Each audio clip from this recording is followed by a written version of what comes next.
अभी आए हैं यहाँ पे बिल्ली की हंटिंग करने, बहुत ज़्यादा परेशान कर रखा है इसने। और देखो दोस्तों, अब मैं इसको मारूंगा। बहुत तेज़ है ये बेल।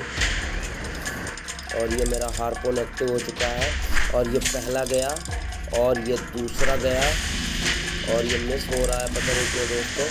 ये अपने दोस्तों के पास लेके जा रही है मुझे और इसको मैं बहुत कोशिश कर रहा हूँ मारने की, लेकिन ये देख रहे हो दोस्तों कितनी तेज़ है बेल ये।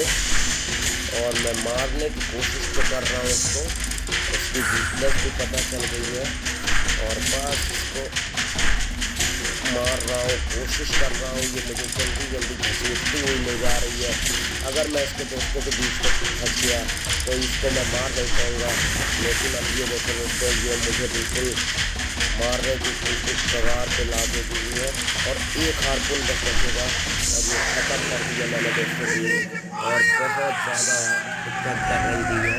और देखो दोस्तों, मैंने इसको मार दिया है और ये पूरी तरीके से मर चुकी है और मैंने इसको मार दिया है। इसको स्क्रैप करेंगे, क्या क्या मिलता है इसमें से, बहुत चीज़ें मिली हैं। थैंक यू दोस्तों, चैनल को लाइक करो, शेयर करो, फॉलो करो। ओके।